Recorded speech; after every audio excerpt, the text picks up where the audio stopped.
Hi, I'm Cathy Lewis, and welcome to a special presentation about the challenges facing the arts scene in Hampton Roads. After a fall of corporate collapse, bailouts in the billions, and 401ks that are looking more like 201ks, now is the winter of our economic discontent, and the impact is trickling down in communities throughout the country.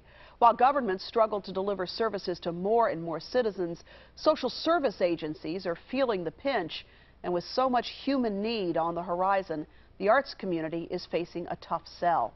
We're considering the state of the arts in Hampton Roads tonight from a number of angles. What arts programs are at risk? Can we sustain the arts community that exists today? Have we created a crisis by overbuilding venues? And where do we go from here? We've invited arts representatives from throughout the region to talk about the issues. First, Keith Stava joins us. He's the managing director of the Virginia Stage Company in Norfolk. Rob Cross joins us as well. He is executive and artistic director of the soon-to-be 13-year-old Virginia Arts Festival. Bill Hennessy is the executive director of the Chrysler Museum of Art, which gets ready to welcome Art of Glass 2 this spring. Carla Johnson is the president and executive director of the Virginia Symphony, which is playing on Friday. That is, Friday the 9th of January, playing a concert in Newport News. And Gus Stuhlreier is the General Director and CEO of the Virginia Opera. Welcome to all of you, and thank you for being with us tonight. Thank you.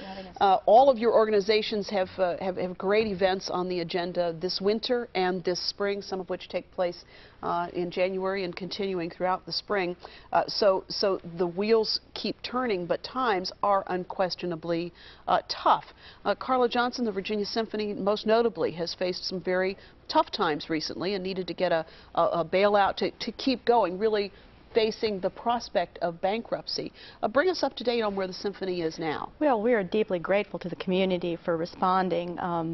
The economic development loan will allow us to get through the end of the month with some, or the end of the year with some additional cuts that we're looking at, judicious cuts. And the community has responded very favorably. Our December was very good. People are stepping up to the best of their ability. But we do notice that even some of our stalwart supporters are giving, but they're giving less. And so what do you make of that? What do you make of the fact that the Symphony is in this place now? And can it climb out? Because this is a loan that will obviously have to be repaid. Absolutely, it can climb out, but we are, you know, in a unique economic place, in a sort of a unique regional area. And I believe that we just need to get through this time period because clearly we have a great deal of support in the region, and they are supporting us to the best of their ability at this time. And this allows us, the Symphony, to take a look at what we're offering and what kinds of musical products we have, and maybe some need to be canceled, maybe some need to be invented. It's a good time to look and see if you're delivering what the community really wants. Yeah, it's a great point to make, that when these times hit us, that is a good time to kind of look and see what you're doing. You've made some changes in Virginia Opera, but we should note that the changes that have been made to your schedule for the 2010 season predated this most recent economic hiccup. That's correct. We changed the season for 2009-2010. Right now we offer 5 performances, but actually only cover 3 days of the week, Friday, Wednesday, and Sunday. And only one of those, Sunday, is a non-rush hour, non-weekday time. And if people have to tackle bridge tunnels, they're not willing to do that on Friday night or Wednesday night. So by opening up a Saturday night, we can now offer 4 days of the week in 2 non-rush hour, non-weekday options. Unfortunately, in our business, we can't sing back-to-back days or nights of the week. So by putting space between them, we will go to a Saturday, Wednesday, Friday, Sunday schedule next year. That's so interesting, too, because I don't think we often think about the transportation implications and how they affect so much of what goes on in this community, because here you've had to add to your schedule or adjust your schedule in a way that would allow people not to have to fight rush hour in order to get to the performances. It's a really interesting point. You face this as well, Rob Cross, when you look at the Virginia Arts Festival, and we should note that in most of these cases, you have to commit to these things pretty far out. And I'm sure you had to make some commitments long before the stock market crash of the fall. Definitely. It's one of the challenges and luxuries we have is because we have to plan so far in advance. We always feel like we're kind of schizophrenic because right now I'm finalizing the 2010 season, working on the 2011 season, but obviously the staff is focused all on the 2009 festival. So none of us knew back in spring of last year what place we would be in the world economically now as we go into this spring season. So what do you do with a schedule that has contractual commitments, as many of you have? What can you do to adjust to meet the demands? And are you noticing anything so far with regard to the Arts Festival that would suggest to you that subscription will be different this year? Well, another added interesting thing this year was the election. Because of the fall when we announced our season was right in the height of the election, and it's probably the election that's gotten the most attention probably in decades. So we made a decision back in the summer that we were going to be doing a lot of our advertising a lot later this year because it was so hard to buy media time this year in September and October. So we've kind of kept our powder dry until February, March when we go into single ticket sales. When we saw so that might have actually worked to your advantage. So it might have worked to our advantage. We've spent very little of our marketing dollars yet. But when we saw over the summer and as we went into the fall how bad the economy was turning, we made some judicious decisions of going through the entire budget. Where are the places we can cut that don't affect what we're showing to the public, the public performances? So we're a lot leaner and meaner administratively, but I think if you put this year's single ticket brochure next to last year's, you'll see very little difference to what the public's going to see in terms of performances. One thing we're finding very interesting is that we're actually ahead of ticket sales right now for out-of-market ticket sales from where we were last year on this time. And so to me, people that's still want to come from out of the area. And we're hoping because we tend to draw in that 3 to 5 hour drive period. We're more of a drive market than a fly market, that we might have some residual growth from people that are looking at this as an alternative vacation. Maybe I'm not going to a festival on the West Coast or to Europe this year, but if I live in Washington, New Jersey, or Baltimore, I can come down and see some of these great things that are within a drive time. And we're hoping that the collaboration with Art of Glass will be another added dimension that will make people travel this year for the festival. Bill Hennessy, this collaboration is one that's it's in some respects building on a collaboration of some years back with the Arts Festival and the Contemporary Arts Center. What's going to be happening? Well, I think what we're talking about is Art of Glass, which 10 years ago, I think for the first time in the history of our region, a group of arts organizations got together and asked the question, might we do something together that would be more than the sum of what the parts would be if we did them individually. Enormous success, kind of a model for collaboration across city lines. Arts Festival was our partner then, and the Contemporary Arts Center is the third player in all of this. And on the 10th anniversary, we decided, great moment to revive this.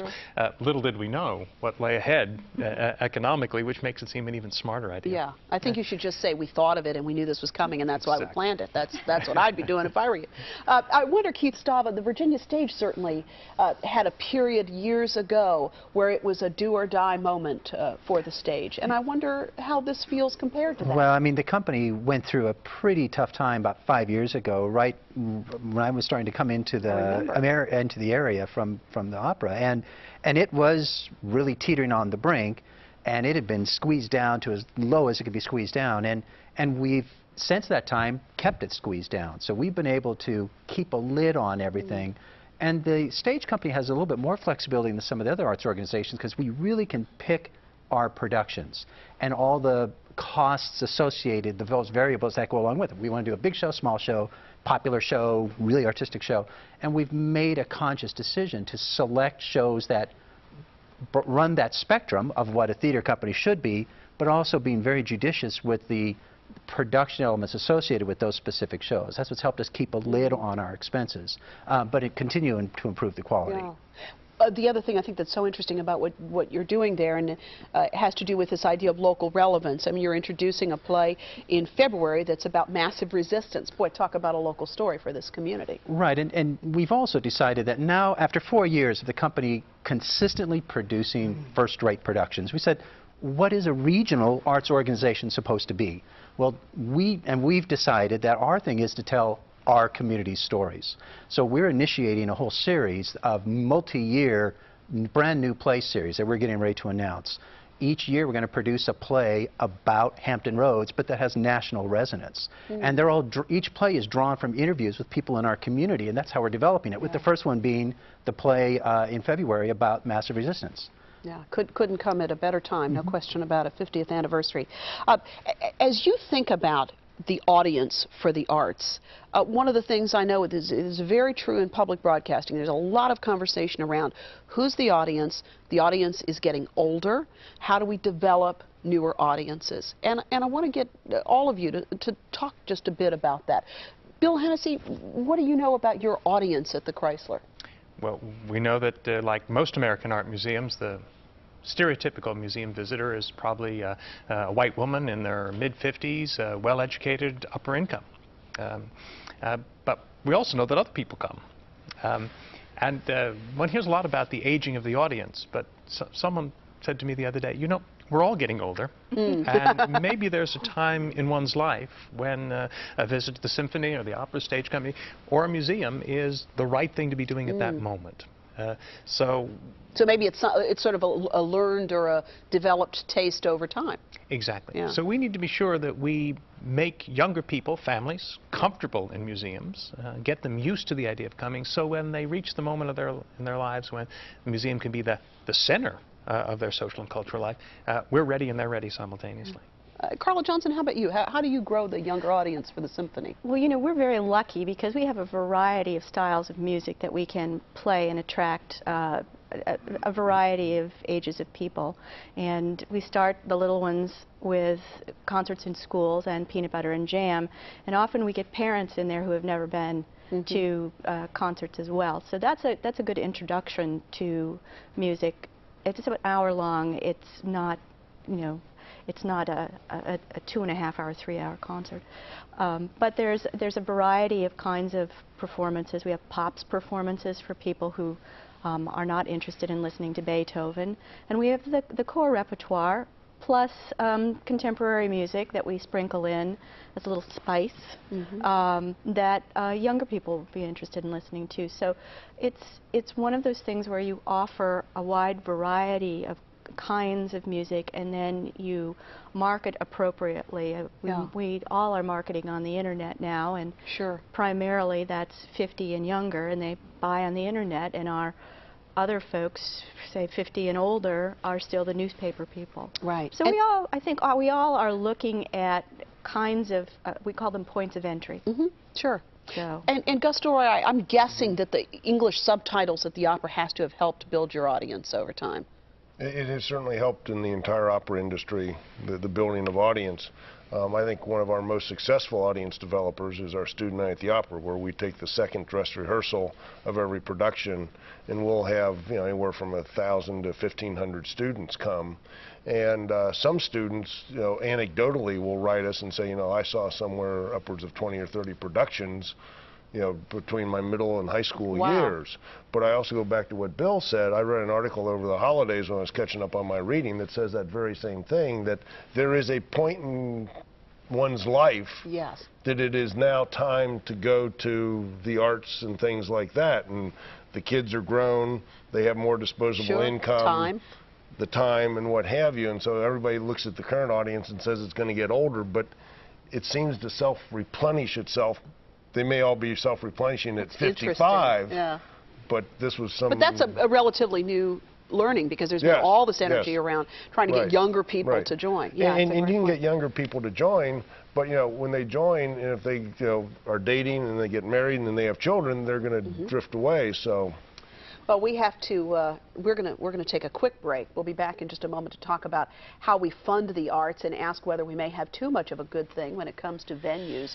But we need to change our set, and while we do that, we will go to another set, this one at the Virginia Stage Company in the historic Wells Theater.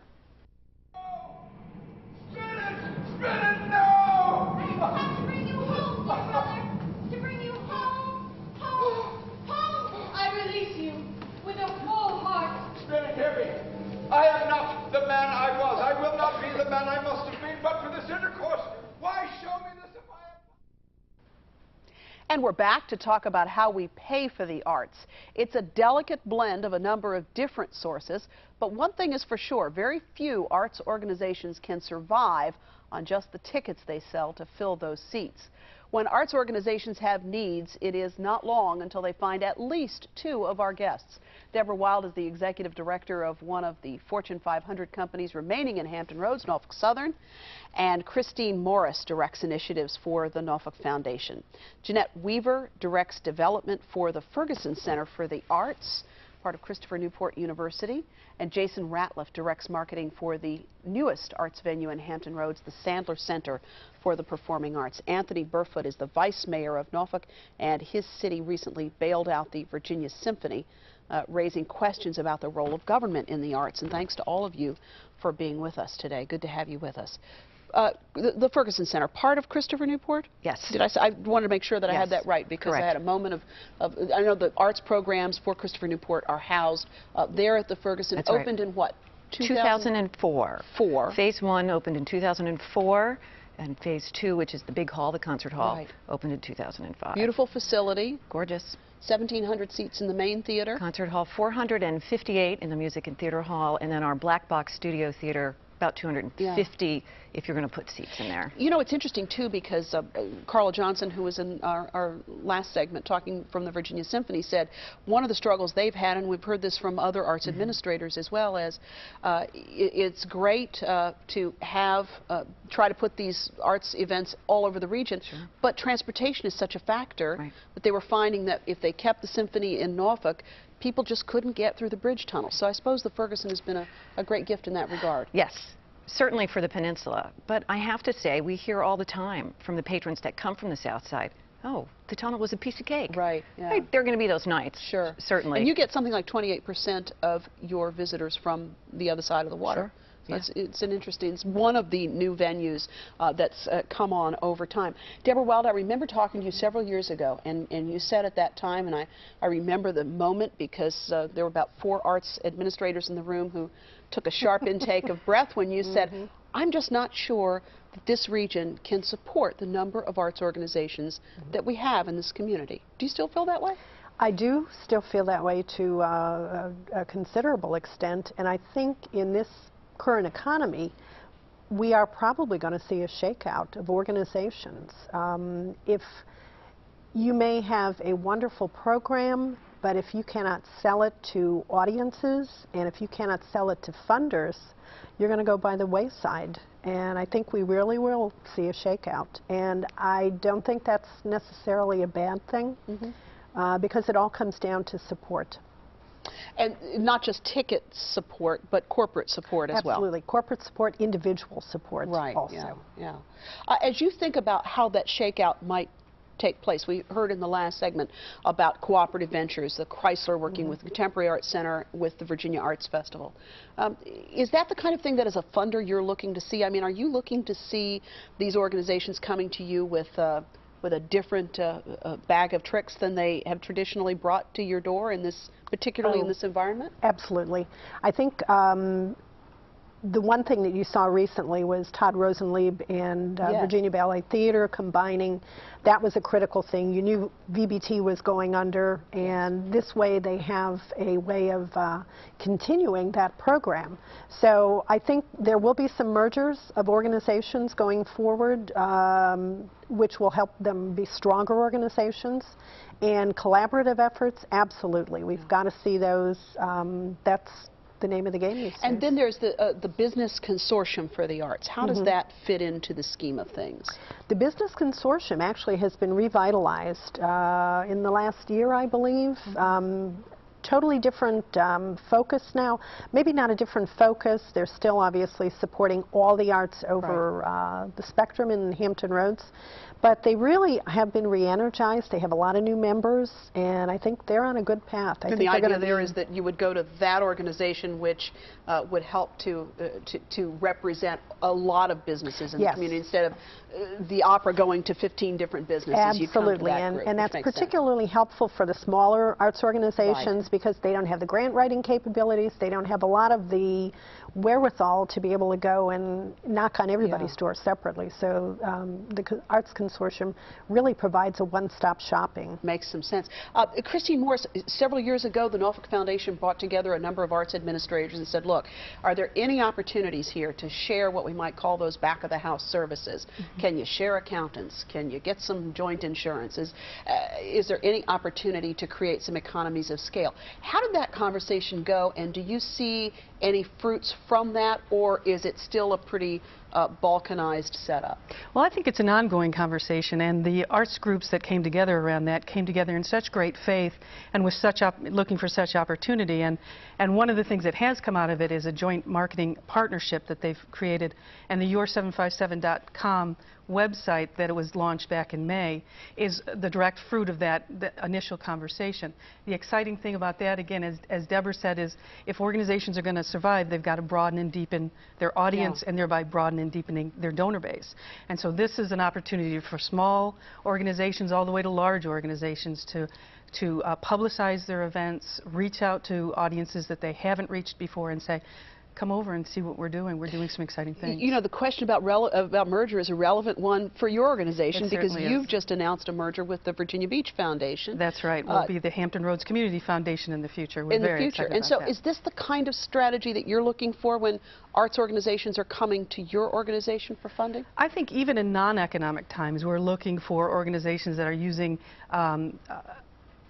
very interesting new ideas, especially coming together and looking for ways that they can cooperate and expand the groups of people that they impact.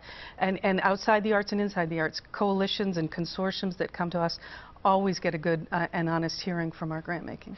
Jason Ratliff, you're representing the newest venue on the scene, the Sandler Center for the Performing Arts in Virginia Beach. And it's a beautiful facility, as are all of the new facilities that have been built in the last couple of years. But you know, we've added something like more than 3,000 new seats to fill in the last 4 years or so. Right. Can we do all of that?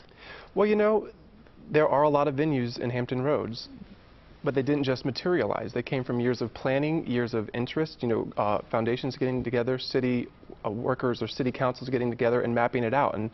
And you know, Norfolk has always been, I guess, a centralized location for the arts, but with the opening of the Suffolk Center, with the Ferguson, with the Virginia Beach Sandler Center, it's bringing the arts into those communities as well. Because I know that Virginia Beach for years has wanted a performing arts center. They had the theater at the Pavilion. Right. It didn't, I think it just held a few hundred people.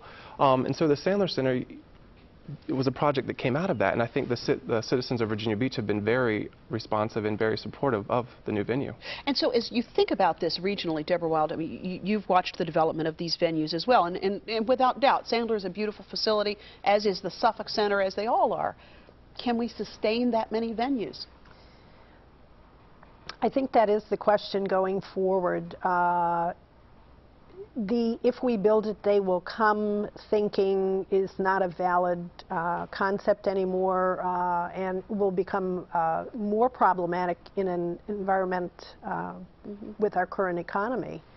I think one of the issues too is having all these venues, it makes it more difficult for some of the performing arts groups. The symphony is performing in half dozen, 6, 7 different venues now, ranging from Virginia Beach to Williamsburg. Right. So they are always on the move. That adds to their expenses. I think there are some issues involved in that. It's interesting because we had a question from a viewer who is a fan of public broadcasting who said, you know, Garrison Keillor, for example, is a staple of public radio, is now making several appearances, and the concern is, are you ever going to get enough people in one place at one time to make that happen? So that's something we'll continue to keep an eye on. Anthony Burfoot, thank you for being with us today. Anthony Burfoot is the Vice Mayor of the City of Norfolk, and the City of Norfolk is the one that gave the Symphony a $500,000 loan to keep it in business for the rest of the year. What did you hear from your constituents about that? Actually, I've had a lot of my constituents throughout the city to tell me that it was a worthwhile effort. You know, one of the things that we've done, or strategically planning in the City of Norfolk, is that we've always thought about the arts. we've always tried to create a downtown with the idea in mind that we wanted to create this theater district. And so to bring people downtown, one of the things that we've always talked about is that we have to incorporate the arts into that planning. And so we look at our restaurants, we look at during the art season and how our restaurants are able to maintain, and during that time of the year they get a boost. So if the arts if we didn't have the arts in the city of Norfolk, it would really hurt us. And so we understand that investment. We also understand that every time something gets cut, whether it be education or what have you, it's always the arts. And so we're committed to ensuring that the arts have a future in the city of Norfolk. And hopefully we will come together strategically as a region and talk about how we can create a formula that allows everybody around the region to pour into that formula to be able to have the arts in future years, because this has been a tough economy, and the funding in some areas are drying up. Yeah. And so. And there have been these conversations, too, around the possibility of a dedicated funding source, right, whether it would be in addition to some sort of tax. In other places, they do it with hotel tax and meal right, tax and the like. And those conversations, I suppose, could get underway at some point. But when it came to this short-term, very emergent situation with the symphony, did Norfolk consult or talk with any of the other localities to see if they would be interested in helping to share this load? Well, I wasn't on that discussion with the administration, with the city manager, but I would, if I had to,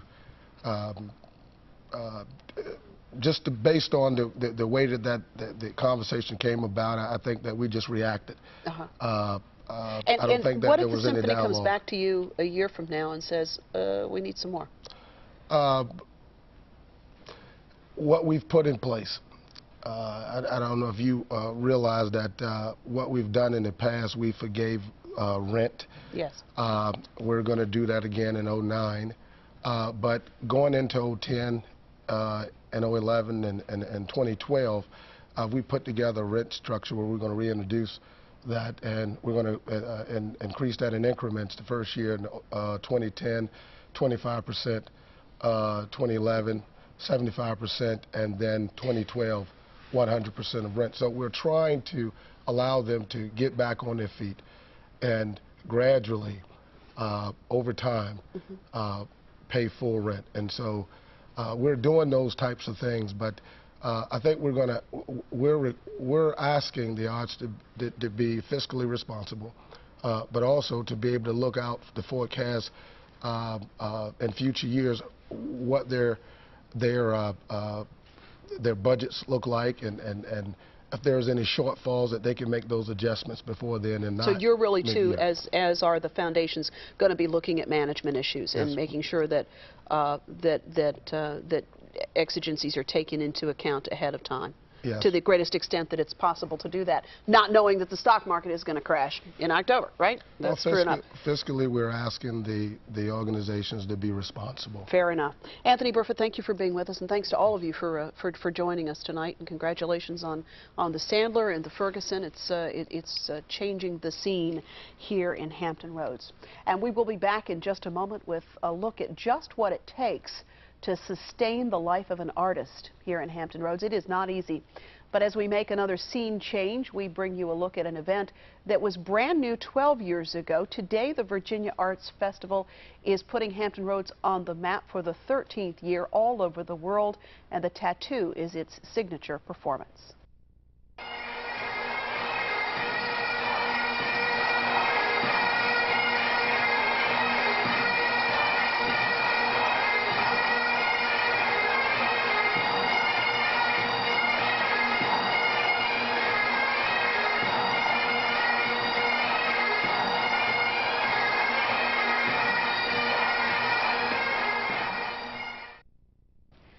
Abigail Axelrod is a dancer, and she's also a teacher, but she teaches at 3 different places. That's because that's what it takes to afford to live the life of an artist here in Hampton Roads. And Abigail is not alone. When I'm dancing, I feel free. I let go of all the worries of my day. It's just the place I want to be the most is in the studio and dancing. It is my life. I love dancing. 22-year-old Abigail Axelrod is living her dream. She started dancing at the age of 3, but didn't decide to take it seriously until she got to high school. In 9th grade, Abigail auditioned for the governor's school and got in. She went to Florida State on a dance scholarship, but left after her freshman year to attend the London Contemporary Dance School. While there, she received an award for the most outstanding contribution to the school. Upon graduation last July, Abigail came home to the place where she'd spent years training, the Todd Rosenlieb Dance Company. I started as a senior in high school, and then I would come back during the summers to dance for Todd when I was in college. And then when I just graduated recently, he hired me full-time. According to a study done by the Wessex Group, arts and cultural organizations provide more than 12,000 jobs statewide, and most of those jobs are right here in Hampton Roads. 5, 6, 7, here we go. Like many artists, Abigail's work with the dance company is not her only job, because in order to do what she loves, she teaches at 3 different places to supplement her income. So what's a typical day like for this young artist? Company class starts at 9:30 every morning, and that can vary depending on the day what type of class it is. Today you saw ballet, but Monday, Wednesday, and Friday it's normally a modern class or ballet on Tuesday and Thursday. Then normally we have company rehearsal from 11 to 1, and then starting at 1, Governor School starts, and Governor School is from 1 to 5. And then if I teach at TR Dance, there's sometimes a 5:30 to 7 class. There's a 5 to 6 class on some days that I teach, and then TCC classes are Tuesdays and Thursdays, 7:30 to 8 o'clock. So I sometimes go from 9:30 straight through to 8:30 actually. It's a long day. Abigail says you just can't dance and not have other jobs, so she chooses to teach as a way of giving back to the community. And for those who think working 3 part-time jobs to support your career is a bit much, she responds this way. Dancing is my first passion, so if you love something enough, you're willing to work as hard as you can to make your dreams happen. And I know it sounds a bit on the maybe naive side thinking about that, but truly I know I want to dance, and I know I also have to make a living out of that. So to me it doesn't really matter what I have to do in order to be able to dance. I'm honored that I get the opportunity to every day. For What Matters, I'm Lisa Godley. Beautiful. And Todd Rosenlieb understands Abigail's artistic heart. He is artistic director at Todd Rosenlieb Dance, and Abigail is one of his dancers. And beautiful. Gail Easley is the executive director of the Attucks Theater in Norfolk. Betsy Fitzgerald is the executive director of the Virginia Chorale, and Pat Rubline directs the Cultural Alliance of Greater Hampton Roads, and Rosemary Wilson is a member of City Council in Virginia Beach. Thanks to all of you for being with us today. I just realized this is a very eclectic panel. City Council, we got a dancer, a singer, theater manager, and an advocate for the arts all in the same set. That's pretty amazing. Thank you all for being here. Todd, I want to talk about the life of an artist in this region. I had the pleasure to meet Abigail a couple of weeks ago. I was really struck by what she has to go through to put that life together. She must be extraordinarily passionate about it. Absolutely. I've known Abby. I've been lucky enough to, she's a homegrown dancer. She started dancing in Chesapeake and then came to Virginia Ballet Theater in the early days, and then Governor's School for the Arts, and went on to continue her education performances outside of Hampton Roads and returned back.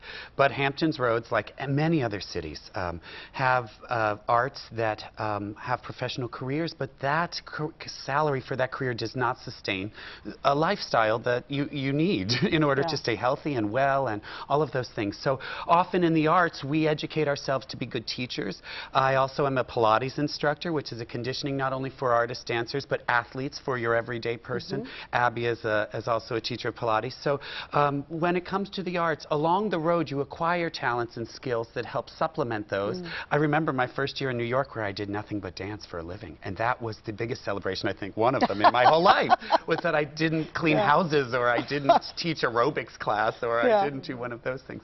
So in Hampton Roads, it's no different. All of my dancers have a variety of outside jobs, some pertaining to physicality and dance, and some just completely different. And is the same true for professional singers in the chorale? Yes, many of our singers hold other positions in the community. They're professors at universities and colleges. They teach in public school districts, or they might teach privately and perform. Definitely, many have their own professional singing schedules here and beyond Virginia even. So they have to supplement their income in various ways, particularly because our organization doesn't have a full season like the symphony does, where they have many, many different performances. We have a set number of performances each year with some additional things thrown in, plus our education programs. And in order to survive and have their family be able to eat and have a good life, they have to be able to look elsewhere for some income. And Pat Rublin, you spent so much of your life advocating for the arts, and so you understand this life very well. I do. I'm also a singer. Right, exactly so. So you've lived a bit of this life yourself. And we should know that these are professionals at what they're doing. There are a lot of organizations on whose behalf you advocate where they're not even quite at that level, and so it's a continuing struggle to put together that life. It's true. Many of the organizations who are members of the Cultural Alliance, we're like a chamber of commerce for the arts, and we try to speak for everybody, but the small and the mid-level organizations really need our voice more. They don't often have a paid administrator. A lot of their artists are volunteer, and their boards are not as involved as some other boards might be. So we really spend time talking with them about, with these new economies, you know, what path are we going to take now? And so what we're really encouraging these organizations to do is to stick to their missions and look for new paths and new ways to do business, but not to change their product. You know, we see that a lot of times. You know, a product falls by the way, and that company decides they're going to put out something new, and it fails. You need to do what you're good at. And referring back to the last segment, and I know you saw Deborah Wild say from the Norfolk Southern Foundation, she really believes that some of the arts organizations that we currently have on the scene will shake out of this, that they won't be there on the other side of this unfortunate circumstance in which we find ourselves. Do you agree with that? I tend to agree with that. I think there's a lot of unknown right now because the grant season for this fiscal year is just starting, so how the funding is going to shake out is going to probably be more clear by the end of the spring. And we should note, it would be remiss if we did not note, speaking of the level of instruction that goes on in this community, that Virginia Symphony musicians provide a lot of the music education that goes on in this community. And these arts organizations are providing something like 400,000 students across the region a look at the arts. So it's not strictly about the performance that you see on the stage. And yet when it is about that, Todd Rosenlieb, you were contacted by the city and said, look, would you consider sitting down and looking at doing your business just a little bit differently with a new partner? And you've just announced that new partnership. We did. It's very exciting. We've actually just merged the schools as of Monday, January 5th, and very excited about that. And this is Todd Rosenlieb Dance and Virginia Ballet Theater. And both names, both companies will exist in their own entities under one house. And that saves on numerous things, including bookkeeping and costume, wardrobe keeping and storage and just writing checks, and all of those things under one roof, under one person, rather than doubling those things really helps. It also is great because I helped start the professional entity of Virginia Ballet Theater in the 90s and was so proud to do it while I was still living in New York City, dancing professionally with Eric Hawkins. Many of my friends, unbeknownst to me when I met them in New York, were trained at Virginia Ballet Theater, and that was actually Norfolk Civic Ballet, Tidewater Ballet Association, under several different names over the years. Has a 47-year history. Wow. And we're so proud. You know, we're 3.5 years old, and in a way we're kind of hip and hot, and we get a lot of PR, and there's a lot of buzz, and we love that, and we think it's great, but also having this new entity, a long history, like the Attics Theater being new but old and having history to it, it really helps, one, in grant writing in realistic ways. Also, the reputation and the audience can come together. A classical audience might not come see modern dance, and in this way, if sometimes we can have blended programs and all of those things, training and blending, and even the professional dancers can cross over. If they're able to do both in a proficient, professional way and choose to, they can also then double their performance and work. And it's interesting, too, to note that this merger came about, as I understand it, as a result of an effort on behalf of, I think it was the Arts Commission that basically, if I'm not mistaken, that said, look, we need you guys to sit down and talk about this. Do you see this happening more and more, that entities that fund the arts, including municipalities who, at least for the moment, still do some of that sort of thing, do you see this kind of thing happening where municipalities are going to sit people down and say, look, y'all need to come up with something new here? I definitely do, and I think it's going to happen in cities where the cultural life is very important, like Hampton Roads, where great economics, great reputation, great tourism comes out of our arts. And I think that the city was wise to say, hey, let's see what we can do, Todd. Let's build a model together that could possibly be used not only in this state, but other places too. Peggy Baggett came down and was a part of it. Peggy Baggett, who's the CEO of the Virginia Commission for the Arts. Commission for the Arts. I hope I got that right. That's close enough. At any rate. Close enough, and we had many community leaders in the arts, and it's a scary time to merge. I mean, the economy is scary, and the arts, however, as far as I can feel it and from my colleagues, have sustained through to this point, but we're waiting. We're waiting. We might have the lag time to find that, but the studio's doing well, and hopefully that increase in students, the idea of the resources coming together and the performance venues. You know, we also have our own venue within the TR Dance Center downtown, and that will help having performances with less production costs, but equally high production value. And I think that's going to be a way we all move into this economic time. So. Gail Easley, as you think about the Attics, that's another one that was sort of a city-inspired project, because this is the beautiful old Attics Theater, certainly a center of what they call the Harlem of the South on Church Street, a place that had fallen into quite a lot of disrepair, and the city, along with some magnificent fundraisers, came together and said, this cannot be allowed to happen. We're going to restore this place. And it's a beautiful, beautiful facility. How has it been, though, trying to put audiences in those chairs over the course of the time from the opening to the present? Is it tough? It is tough, but fortunately we do enjoy a wonderful relationship with the City of Norfolk, who's primarily responsible for the programming of the Attics. One of the things that have been successful over the past 2 years is our Discovery Series. And this is a subscription series where we take artists that are under the radar, that might have a small following, both locally and regionally, as well as national artists, and give them an opportunity to play in a beautifully restored venue. We've got about 625 seats, and we also, like I said, give an opportunity for subscriptions. So we've seen our attendance grow through those subscriptions. Really? That's interesting, because a lot of, I think it was the Arts Festival is saying that at the moment, it looks like their growth at the moment is in individual sales. So it's interesting to see what works in different places. And do you have the sense that the city will continue to hang in there with the Attics? It seems there's a great deal of pride, and certainly there is the ownership issue as well. Yes, that's correct. Right now, currently, the Attics is owned by the foundation, which is the Crispus Attucks Cultural Center. We do have plans of transferring ownership in 2011. The city has been wonderful in bringing in great artists. The Virginia Arts Festival is also developing a jazz series that will also include local artists here in Hampton Roads, as well as throughout the Mid-Atlantic region. Yeah. Rosemary Wilson, as you look at as a public servant, an elected official, when governments spend money on the arts and those things that are not what you would call basic public services, your phone must ring. Well, it does. And you talked about how cities are doing things differently.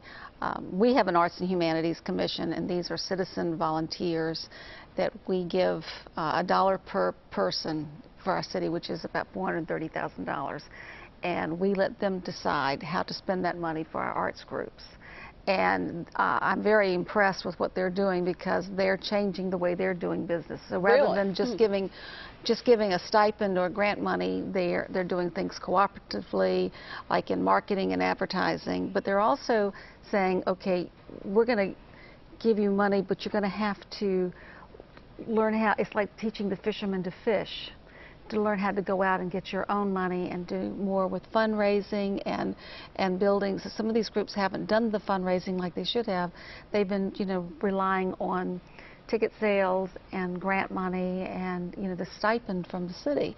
And now it's changing. So we're expecting more from these groups. And these groups are really happy about it, actually, because a lot of them really just didn't know how to do the fundraising, and we're going to be teaching them how to do that. So I think it's a good direction that this group is going. And as you, I remember that very recently, I think there was a grant of, I want to say 200. A loan. I'm sorry, a loan. Yeah, there's a big difference. Of something on the order of $200,000. I think was for the musical theater, if I'm not mistaken. Have I got that right? That's true. The council is loaning the musical theater, who got into financial problems, $200,000. And you voted against that. I did vote against it. I just didn't agree with some of the things. Is that a philosophical issue, or was there something about this particular deal that you just didn't like? I thought it was a bad precedence. Here we're. So if you do it for this one, right? Are we going to be expected to do it with other groups? And it was a bad, just with all these different things going on, and people worried about their jobs. Can we keep the lights on, and these sort of things, and to do that. Now, we give loans to the rescue squad, but to buy an ambulance. But that's a service that we would be doing for the city anyway, and they raise the money and pay us back. And so this was a whole different ballgame. And it's a very interesting question, and it's the question that a lot of people are asking and putting on the table. So I suspect it's one we'll continue to ask as time goes on. We'll, in fact, come back in just a few moments and talk a bit about that question in a little more detail as well. Well, on the 30th of this month, Virginia Opera raises the curtain on Giacomo Puccini's Tosca. It's your typical boy meets girl story. If by typical you mean the girl is a headstrong soprano and the boy is a handsome painter who is also a political activist.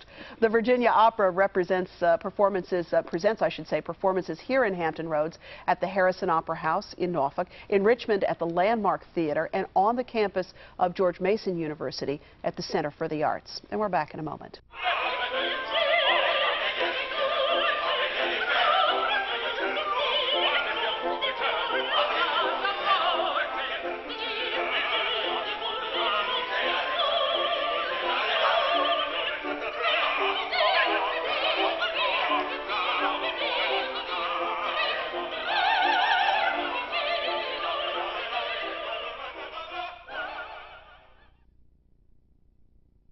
I think it's their fault that we're in this kind of position right now anyway, so why wouldn't they give them the money to help out people in need? The economy is really bad right now, and a lot of people need help right now, so in the government, they like everybody's big brother or whatever, and they should be able to help. Industries like the arts that sometimes depend on public funding should, in a time like this, get more funding from the government, especially as compared to private industries that should be prepared for rough times. That would be beneficial for someone like me who wants to write as a career, to be able to sustain a lifestyle while writing. And just being an education major, I see how arts are being slowly weeded out of the education system. Sure, why not? If they're bailing out the auto industry, why not the arts as well? We should point out that those interviews were conducted on the TCC Norfolk campus between the Roper Center and the Virginia Stage, with students who aspire to careers in the arts, which may explain some of their universally positive support for the idea of government support of the arts. But as you know, certainly if you tune in an AM radio station or if you read a lot of commentary, then you know that there's a great deal of debate about government support of the arts. And Rosemary Wilson, before we took the break, you were talking about the fact that, philosophically on this loan that the city did to the Virginia Music Theater, you just thought it set a precedent you weren't comfortable with. Well, that's true, and I certainly recognize, and so does the city, that the arts is a very big economic driver. In fact, when we started looking at where to put the theater, it wasn't named Sanderson at the time, you know, I came forward and right away and said we ought to put it at the town center. And it would be a wonderful thing because people live there and work there, and now they can play there with the theater. So, and it has brought in a lot of the restaurants because they want to be close to the theater. So it's a wonderful economic driver. But as an elected official, that has to be the calculus for you, I guess. I mean, you have to be able to demonstrate to your constituents that there is this kind of connection for the investment. Absolutely, and government cannot be everything to all people. And you know, and I think we're looking at now that we have to be very, very careful of what responsibilities we pick up, because I mean, these are tax dollars. We're responsible to the taxpayers, and there are certain core things in government that we absolutely, with education and transportation, like I talked about the rescue squad, health, safety, and welfare, and we still need to do economic development. So but we just have to be very careful with how we spend those dollars. I was talking with Anthony Burford in an earlier segment, the Vice Mayor of Norfolk, and Norfolk has just stepped up to the plate on a $500,000 loan to the Symphony. And I asked him, is Norfolk going to be the only one doing that, and would you consider making that request of other cities throughout the region if we believe that the Symphony is a regional jewel? And I wonder what your take on that would be if that request came to you or to your council. Well, when you start to look at the priorities, and we're looking at between $80 and $100 million shortfall that we're going to have to cut out of what we're doing currently. So again, we're going to have to be very, very careful about what we would have as an add-on. And so I'm just not sure that at this time we could take on something new like that. And so your goal, Carla Johnson, is just to hang on for now, right? Well, you know, I think that we do have the opportunity to go talk to the other municipalities and lay the groundwork for additional funding as we continue to serve the region. One of the things I think that Rosemary touched on was the whole educational part of things, and we didn't get an opportunity in our first segment to really talk about that. But you mentioned a statistic. One of the things I know that all the arts are concerned about are stepping into the gap where other arts teaching is falling aside, because we need to continue to have cultural literacy in this country as well as the ability to read and do math. And I know that we as arts groups consider that, you know, probably 50-50 with our performances to get out into all the school districts. I know we work with all 13 school districts. And it's a good point that those services aren't necessarily available in the ways that they were. And Rob, Carla says we have to develop cultural literacy. And I want to ask you about that, because I think that sounds great, and I think lots of people would think that sounds great. Why is it a necessity in this culture where there are so many other demands to have cultural literacy? Well, I think one of the challenges the arts organizations have is when there's these wide swings of funding, when there's bad things happening in the economy. If you look at the state, for example, you know, the Virginia Commission for the Arts has funded a relatively consistent level for several years now. And if you look back historically for non-state agency funding, there's these huge swings in the funding depending on what's going on in government agencies, where organizations will be going from getting $500,000 to $1 million in 1 year, and it's these swings over a 2 or 3 year period, and you can't plan and budget that way. If you remember several years back when we were working on Civic in terms of arts education, there was definitely some strategic planning done on how these arts organizations work long term, so they're not making these knee-jerk reactions to what's going on in the economy. And I think that's one thing that both City of Norfolk and Virginia Beach have encouraged, that you're looking at holistically what is the region missing, where are the gaps, and where can we work together to fill those. And I think as we move forward, when we have these big downturns, I think collaborations can become a lot more important. So giving you a long answer to your question about cultural literacy, if you look back on what survives in countries and nations, the things you look back, it's the great works of art, whether it's visual arts, or the great, you know, if you think about, you remember Mozart, you remember Bach, you remember Beethoven, you might not remember some of the things politically that happened, good or bad, in that period. And I think that our region has made a point that we want to become the cultural hub for the Mid-Atlantic area. If you look between Atlanta and D.C., it really is Hampton Roads. And it's such a good point. I was thinking about this too, at the idea that this need to express ourselves artistically. You know, this is why we have cave dwellings. People were doing that before they even had a language to read and write. And so there is something in the human spirit that really has that need. And so it'll be interesting to see where this goes. And certainly it sounds like one of the things, the recurring themes we hear throughout the conversation is the need for strong management, the need for visionary leadership looking ahead, the need for the opportunities to come together to look at new ways of doing things, and really to have that kind of a public conversation about where we go from here and what the arts mean to us and how we integrate them into all of the other public needs that we have. So I want to thank all of you for being with us, and best of continued success to all of you, and we'll check in with you again in a couple of months or maybe a year and see where we are on all of this. Thank you very much. You're welcome. Kathy. And thank you for joining us as well for this special look at the future of the arts in Hampton Roads. As always, we want to know what you think about what you've seen and heard. Write to us at 5200 Hampton Boulevard, Norfolk, 23508, or call us at 889-9437. Email us at whatmatters@whro.org. And of course, you can always check out our website. That is at whatmatters.tv. And if you visit whatmatters.tv, you'll find a list of some of the terrific upcoming events of the organizations that we have featured tonight. Certainly Virginia Symphony is underway with productions right now. Virginia Stage has a new production coming up later this month. Virginia Opera, the Arts Festival, the ballet, Todd Rosenlieb, all the rest of it. Next week, a look at the lost class of 1959. We'll talk about the impact of massive resistance on their high school year. We'll see you then.